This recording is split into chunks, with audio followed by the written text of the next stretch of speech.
Hello everyone, myself Saili Deshmukh. My topic is System on Chip Prototyping. To reduce the time to market, it is crucial to provide the system level model for each hardware block, software components, and communication channel in the very early stage of the SOC design process.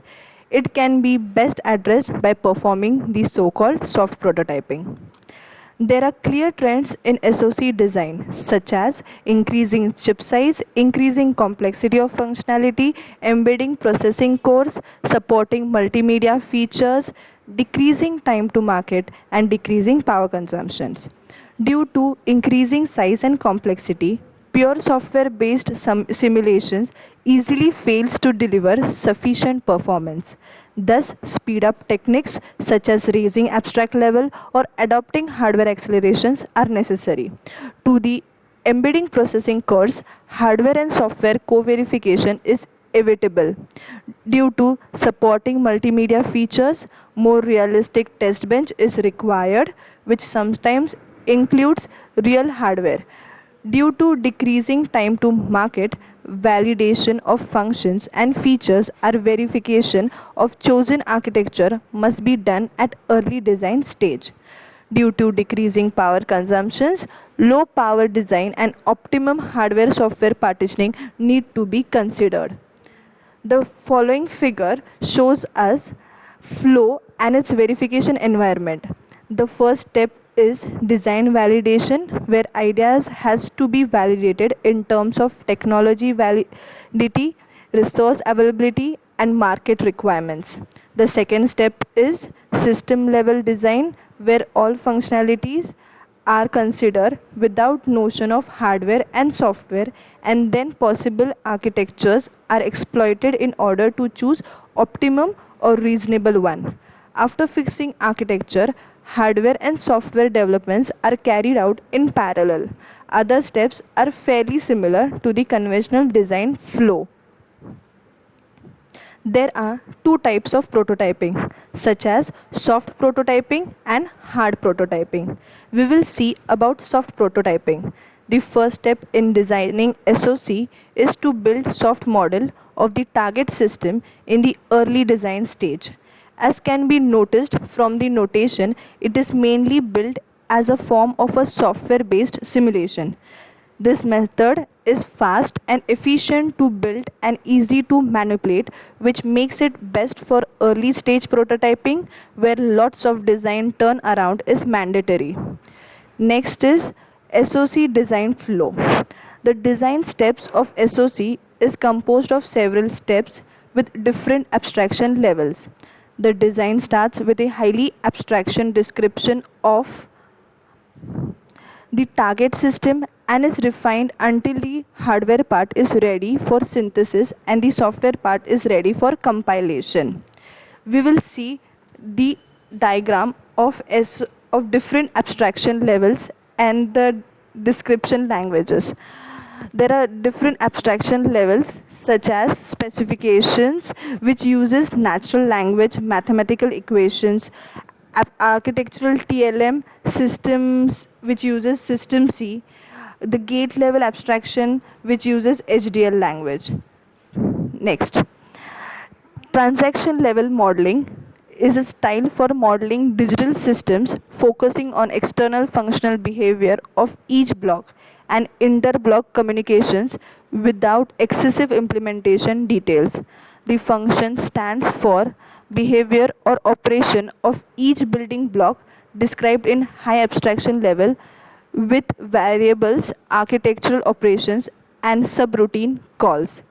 TLM is different from untimed algorithm level description in that block boundaries are defined and communications between building blocks are explicitly declared with transactions, and each building block is modeled as a separate module while communications are modeled with transactions between them. There are two categories of TLM. First, architectural TLM and microarchitectural TLM. In architectural TLM, simulation time is roughly modeled, which is therefore called pseudo-cycle accurate. Transactions in these methods are highly abstracted information about communications between blocks. This method is suitable for early stage prototyping of SOC designs where statistical accurate behavior is either undefined or unnecessary. In microarchitectural TLM, the simulation time is modeled in a fully cycle accurate manner. In this method, transactions and communications events between blocks, while they can be easily correlated to a single signal event in the RTL design. Next topic is System C. System C is a set of C++ class definitions and methodologies for using these classes. The primary goal of System C is to enable system level modeling encompassing software algorithms, hardware architecture, and interfaces of SOC. System C class library adds necessary components for system level modeling to standard C++ language. These include modeling of simulation time, concurrency, and reactive behavior. System C retains native feature of C++ language. This means that system designer can easily merge System C environment with native C++ software environments. In System C, each building block is modeled as a module or a channel prototype. Next is what are the characteristics of TLM. TLM is useful for early stage system design. The simulation speed is much faster that of RTL simulation. Transaction level models typically run at least 2 orders of magnitude faster than RTL models. Using TLM, we can validate a design against more test vectors than using RTL model in the same amount of time. The debugging of TLM is much easier than that of RTL model because one can concentrate on the system level operations without being harassed by excessive implementation details. Next type is hard prototyping. Hard prototyping emphasizes the prototyping systems actually utilizing the hardware components. Classifications of hard prototyping are hardware acceleration, hardware emulation, prototype. This technique utilizes hardware equipments as a vehicle to run all or part of the DUV, that is design under verification. The next we will see the block of classification of hard prototyping. This block it consists of soft prototype simulation and the remaining 3 consist of hard prototype blocks. In soft prototype simulation, it consists of software that consists of test bench and design under verification. This block consists of hard prototype acceleration. It has 2 parts, the software and the physical hardware. The software consists of test bench, whereas the physical hardware consists of design under verification. Next block is hard prototype emulation. This consists of hard software, physical hardware and software. Physical hardware consists of test bench and software consists of design under verification. The last block consists of hard prototype. It is having test bench and design under verification. Further, we will see the different types.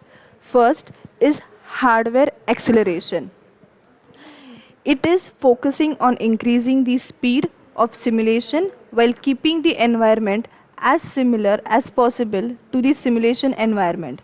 Originally, it was invented to accelerate time-consuming simulation job such as gate level simulation or fault simulation. For the acceleration of RTL logic simulation, maintaining the same test bench structure as one used for simulation and providing higher visibility are very important. Next is hardware emulation. It verifies the functionality of complex DUT using specialized hardware equipments. Usually, massive array of FPGA is used to accommodate the functionality of the DUT, but specialized processor arrays is also adopted in nowadays high-end emulation system. The emulation technique is often used in conjunction with existing test board slowed down to meet the speed of emulation equipment. As a result, the equipment provides a way to mechanically plug itself into the existing board. So it is called in-circuit emulator. The confidence level of the emulation is higher than that of acceleration. The next type is prototyping. Prototyping is used to verify and demonstrate the functionality of the whole system, including the chip. It is concentrating more on the software side.